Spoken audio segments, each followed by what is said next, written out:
নমস্কার।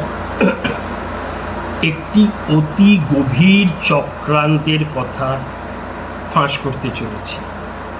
একটা master stroke, অসাধারণ গেম চলছে এবং গেমের অবজেক্টিভ কি সেটাও বলব।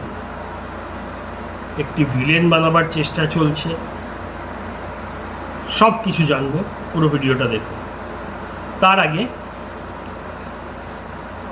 গুড আফটারনুন, আমি আশিস সেনগুপ্ত, ইংলিশ টিচার এবং রাজনৈতিক বিশ্লেষক। চূড়ান্ত ভোটার লিস্ট বেরিয়ে গেছে সার প্রক্রিয়া থেকে।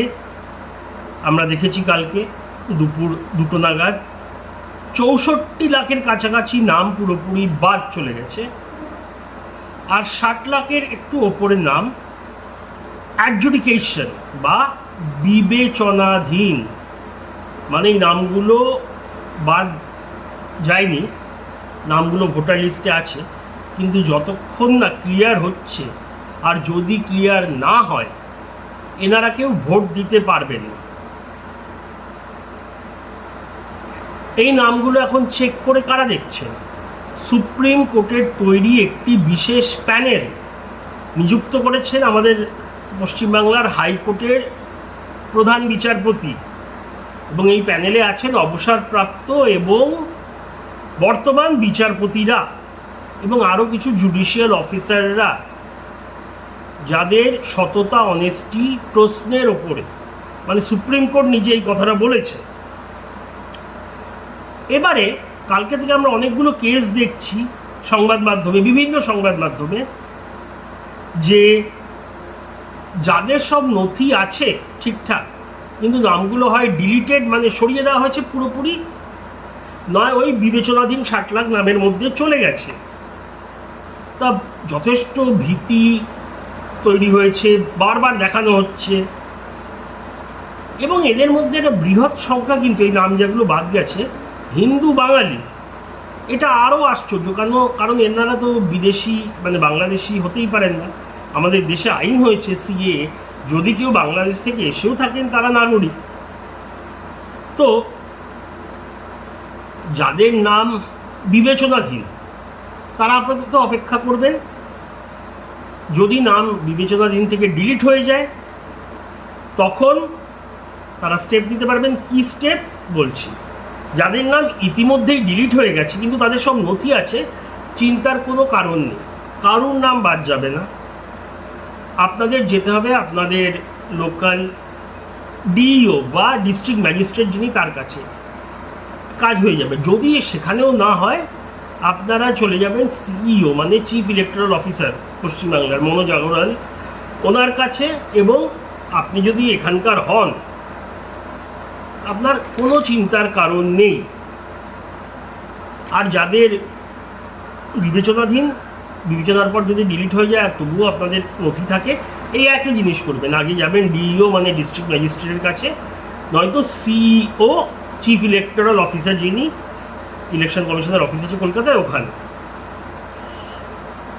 এইবারে আসছি কেন এরকম হলো।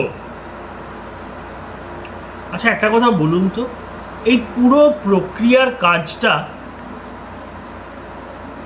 করছে কারা? দিল্লির ইলেকশন কমিশন, জ্ঞানেশ কুমার? না, উনি নির্দেশ পাঠিয়েছেন, নিয়ম পাঠিয়েছেন, কি কি নথি চলবে, কি কি নথি চলবে না, আমাদের সিইওকে পাঠিয়েছেন, আর সিইও পাঠিয়ে দিয়েছেন বিভিন্ন বিএলওকে, এআরও, এইআরও, ডিইও, এদের সবাইকে। এই BLO, AERO, ARO, ERO, DEO কাদের কর্মচারী? হ্যাঁ, আপাতত ইলেকশন কমিশনের হয়ে কাজ করছে, কিন্তু এরা আদতে কাদের কর্মচারী? পশ্চিমবাংলার সরকারের। লাউড অ্যান্ড ক্লিয়ার, এ নিয়ে কোনো দ্বিমত নেই, ডাউট নেই। এইবার বলুন তো, বহু মহল থেকে বলা হচ্ছে রাজ্য সরকারের অবস্থা টলমল এবার, মানে তৃণমূল সরকারের। অভিযোগ আছে যে ক্ষমতায় আসার সম্ভাবনা খুবই কম। বিভিন্ন ভোট ব্যাংক কমে যাচ্ছে, আমরা সচক্ষে দেখছি।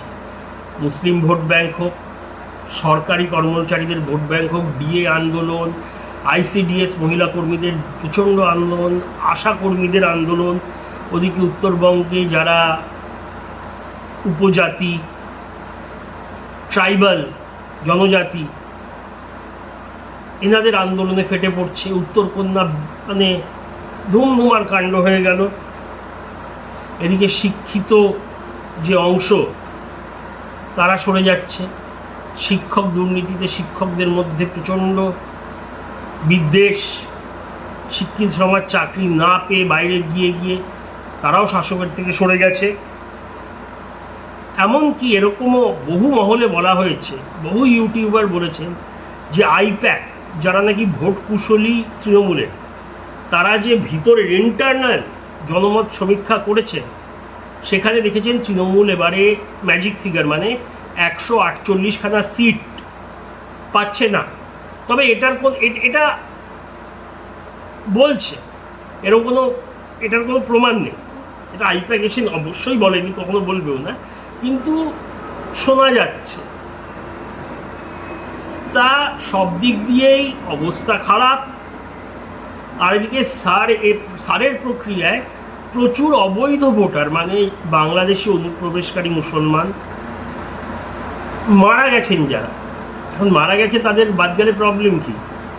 প্রবলেম এটাই, অভিযোগ যে সেই মৃত ব্যক্তিদের নামেও ভোট করা হয়।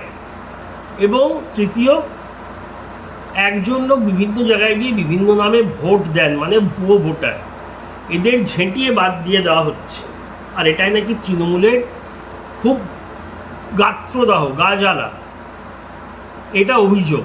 এবং এই অভিযোগ আরও জোরদার হয়েছে কারণ বার সুপ্রিম কোর্টে যাচ্ছে তৃণমূল এই সার নিয়ে অভিযোগ করতে, সারের প্রক্রিয়াটাকে বন্ধ করার চেষ্টা করতে, যে বলতে এত তাড়াতাড়ি হয় না, 2 বছর ধরে 2025-এর লিস্টে ভোট হোক বা 2024-এ যেই লিস্টে ভোট হয়েছে লোকসভায়। তা এই অ্যাকশানগুলো রাজ্য সরকার আরও এই সন্দেহটাকে কিন্তু জোরদার করছে যে সারে এই ভুয়ো নামগুলো বাদ যাওয়ার খুব ভয়। এবার এছাড়াও অনেক জনমত সমীক্ষায় দেখাচ্ছে বিজেপি এগিয়ে। তাছাড়া এই যে বিভিন্ন প্রকল্প, এখন লোকের মন পেতে হঠাৎ অনেক প্রকল্প আসছে, যুবসাথী, আরও এদিক ওদিক, লক্ষ্মীর ভাণ্ডার বাড়িয়ে দেওয়া হয়েছে, কিন্তু পাল্টা দিতে বিজেপি নিজের প্রকল্পগুলো ঘোষণা করেছে এবং সেই প্রকল্পের টাকা প্রায় দ্বিগুণ এবং নিবিড়ভাবে প্রচার করছে। তো এই প্রকল্পের খেলাতেও হেরে যাচ্ছে। 2021-এ মনে আছে তৃণমূলের জেতার সুযোগ ছিল না, মানে ঝেঁটিয়ে সব চলে যাচ্ছিল দল ছেড়ে। জনমত সমীক্ষাগুলো বলছিল তৃণমূল হেরে যাচ্ছে, কিন্তু ঠিক লাস্ট মোমেন্টে মানে ওস্তাদের মাস শেষ রাতে বলে লক্ষ্মীর ভাণ্ডার অ্যানাউন্স করা হলো, আর সেটাই ছিল তুরুপের তাস। বিপুল সমর্থনে তৃণমূল ফেরত এসেছিল। তো এইবার সেইটাকে কাউন্টার করতে বিজেপি নিজের অন্নপূর্ণার ভাণ্ডার ঘোষণা করেছে এবং বিভিন্ন রাজ্যে যে বেশি টাকা দেওয়া হচ্ছে সেগুলোও বলছে জনগণকে। তো সব দিক দিয়ে তৃণমূল একদম ব্যাকফুটে। সেই বক্সিং ম্যাচে 5-6টা পাঞ্চ খেয়ে গেছে, নকআউট হওয়ার অপেক্ষায়। এই সময় ঘুরে দাঁড়াতে হবে, একটা দরকার নকআউট পাঞ্চ, মানে বক্সিং ম্যাচে পয়েন্টে অনেক পিছিয়ে গেছে, এখন জেতার চান্স কম যদি নর্মালভাবে খেলাটা চলে। এখন দরকার তৃণমূলকে জিতে না নকআউট পাঞ্চ, যে অন্য পয়েন্টগুলো কী হলো না হলো জানি না, নকআউট করে দিলাম, হেরে গেল। তো কি এখন হতে পারে এবারে বলুন তো? এই যে এতগুলো নাম বাদ গেছে, যে অভিযোগ আসছে সত্যিকারের ভোটার, এদের নাম কি দিল্লি বাদ দিয়েছে? না, দেয়নি। সব কটা নাম বাদ দিয়েছে এই ইআরও বিএলও এদের লোকেরা, আপলোড এরাই করেছে নথি। এরকম তো অভিযোগ প্রচুর মহল থেকে আসছে যে ইচ্ছে করে তৃণমূল সরকার এদের বলেছে যে তোমরা এইসব নাম বাদ দাও, বেশি বেশি করে আসল জেনুইন ভোটারদের। অভিযোগ এটা তো কেউ প্রমাণ করতে পারেনি, কিন্তু নামগুলো বাদ দিয়েছে এরাই। এটা কোনো অভিযোগ না, এটা সত্যি। মানে ফেক ভোটার হোক আসল ভোটার হোক, যা নাম বাদ দিয়েছে ইয়ারোরাই, কারণ এটা এদের ডিউটি। এবারে প্রচুর হিন্দু নামও বাদ গেছে। তাহলে কি হতে পারে এটা করলে? আমরা গত 4 মাস ধরে দেখে এসছি, দিন রাত একটা ভাবনা মানুষের মনের মধ্যে ঢুকিয়ে দেওয়া হয়েছে যে ইলেকশন কমিশন মানে বিজেপি, বিজেপি মানে ইলেকশন কমিশন। তাহলে সত্যিকারের ভোটারদের যদি নাম বাদ যায়, রাগটা কার ওপর পড়ছে? ইলেকশন কমিশনের ওপর। যদিও কাজগুলো সব করেছে ইলেকশন কমিশনের হয়ে রাজ্য সরকারের নিযুক্ত কর্মীরা, ইলেকশন কমিশনের রাগ যাবে বিজেপির ওপর। অলরেডি আমরা দেখেছি রোজ এই যে বিভিন্ন মানুষকে লাইনে দাঁড়ানো, ব্যানার্জির জায়গায় বন্দ্যোপাধ্যায়, বিয়ের পরে নাম বদল, নামে 2002 সালে একরকম নাম ছিল, পরে নাম চেঞ্জ হয়েছে, একটু কুমার অ্যাড হয়েছে বা কুমার বাদ গেছে, বা সৌম্য কে সৌমিয়া এরম হয়ে গেছে। তা এইগুলোর জন্যে ডাকা হয়েছে মানুষকে, ঘন্টার পর ঘন্টা দাঁড়িয়ে রাখাতে হয়েছে। সে বিজেপি সমর্থক হলেও তার রাগ হবে। কেউ লাইনে 15 মিনিট দাঁড়াতে পছন্দ করে না, সেখানে 3-4 ঘন্টা দাঁড়িয়ে একটা ক্ষোভ তো হবেই বিজেপির বিরুদ্ধে। কিন্তু এই নামগুলো কি ইয়ারোরা ঠিক করতে পারতো না? খুব সহজে পারত। আর যে মাইক্রো অবজারভারদের কথা বলা হয়েছে, তারা কি একজনকেও ডেকেছে? তাদের ক্ষমতাও ছিল ডাকার? না। তারা কি নাম চেঞ্জ করতে পারেন? না। তারা চাইলে কি নাম বদলাতে পারতো? না। তারা এসছে দিল্লি থেকে, তাদের একটাই কাজ নামগুলো চেক করে কোথাও সন্দেহ থাকলে সেটা ইয়ারোদের জানানো। তা যা ডাকাডাকি করা হয়েছে সবই করেছে ইয়ারোরা, যারা রাজ্য সরকারের কর্মচারী। তারা কি চাইলে ছোটোখাটো নামের ভুলটা, ব্যানার্জি বন্দ্যোপাধ্যায়, চট্টোপাধ্যায় চ্যাটার্জি, অভিষেক BH-এর বদলে ভি, বা সৌম্য MY এর বদলে MMO, এগুলোকে ঠিক করে দিতে পারতেন না? খুব সহজে পারতেন। কেন করেননি? কেউ এদের বলেছিল কি করবে না? লোকদের ডাকো, লোকের রাগ বাড়ুক। কেন? লোকের রাগ বাড়লে রাগটা পুরোপুরি যাবে ইলেকশন কমিশন এবং বিজেপির ওপর। যদিও ইলেকশন কমিশনের একটাও কর্মচারী নেই, পুরোটাই করানো হয়েছে রাজ্য সরকারের কর্মচারী, এবং তারা চাইলে অনেকজনকে নাও ডাকতে পারে, যেখানে সত্যি নথির কোনো ব্যাপার ছিল না। শুধু নামের ছোটোখাটো ভুলের জন্যে এই যে লাখ লাখ লোককে ডাকা হলো, এটা চাইলে নাও হতে পারে। কিন্তু এটা পুরোই চক্রান্তের প্ল্যান বলা হচ্ছে, যাতে রাগটা শাসকের থেকে সরে তৃণমূল এই বিজেপির উপরে যায়। কারণ মানুষের সবচেয়ে শেষে যেই তার সাথে খারাপ কাজটা হয়েছে, অবিচারটা হয়েছে, সেটা সবচেয়ে বেশি মনে থাকে। আর এই যে কষ্ট করে দাঁড়িয়ে থাকা, অসুস্থ হয়ে যাওয়া, তারপরে টিভিতে দেখছে লোক মারা যাচ্ছে, অসুস্থ হচ্ছে, এটা মনের উপর ছাপ ফেলে। এবং এতে লাভ কোন পার্টির? তৃণমূলের। তৃণমূল করেছে কি? কোনো প্রমাণ নেই, কিন্তু অভিযোগ আছে কি? একদম আছে, যে সরকার থেকে বলা হয়েছে এটা করো, যাতে রাগটা পড়ে ইলেকশন কমিশনের এবং বিজেপির ওপর গিয়ে। তাহলে আবার সিম্প্যাথি, সহানুভূতিটা ফিরে আসবে তৃণমূলের, তার মানে ভোটটা ফিরে আসবে।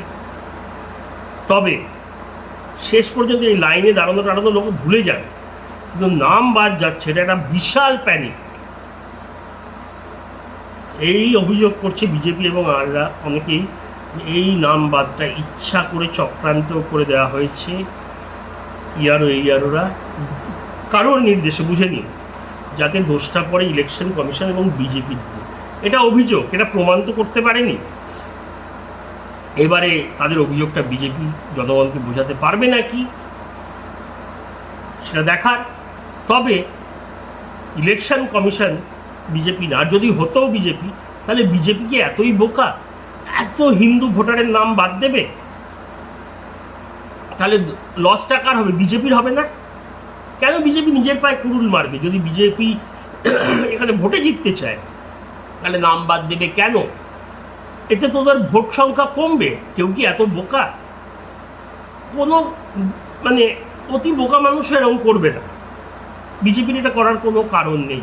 যদি ইলেকশন কমিশন বিজেপি এক না, তবে ওইটা ধরে নিয়ে বললাম যে এভাবে এটা করার কোনো কারণ নেই। আরও এবারে দেখানো যাবে ওদের সেই ন্যারেটিভ, তৃণমূলের বাঙালি বিরোধী বিজেপি বাংলাকে পছন্দ করে না, বাইরে বাঙালিদের মারছে, এটা আরও জোরদার হবে এই নামগুলো বাদ গেলে। কার সুবিধা হচ্ছে, কোন পার্টি, এই রাগটা বিজেপির ওপর মানুষের গেলে কোন পার্টির ডিরেক্টলি সুবিধা হচ্ছে বুঝে নিন তৃণমূলের। কিন্তু এটা তৃণমূল সরকার করিয়েছে কোনো প্রমাণ নেই, অভিযোগ আছে 100 বার আছে বিজেপি করছে। তবে চিন্তার কারণ নেই, হয়রানিটা একটু বাড়বে। যাদের নাম বাদ গেছে তারা যাবেন ইআরওর কাছে, তারা যদি হেল্প না করতে পারে সোজা ডিও মানে ডিস্ট্রিক্ট ম্যাজিস্ট্রেট সে করে দেবে। সে যদি তবুও না করে সোজা কলকাতার ইলেকশন কমিশনের অফিসে চিফ ইলেকটরাল অফিসের কাছে চলে যাবেন। ওনার ওখানে অলরেডি তৈরি আছে ইনফ্রাস্ট্রাকচার এই জিনিসটা ডিল করার জন্যে। সবার নাম এসে যাবে আপনি ভারতীয় হলে, গ্যারেন্টি, একটা নামও বাদ যাবে না। এটাই বলার, এটাই সেই ভয়ানক চক্রান্তর অভিযোগ। জানাবেন আপনাদের মতামত। অনেক অনেক ধন্যবাদ। জয় হিন্দ, বাই বাই।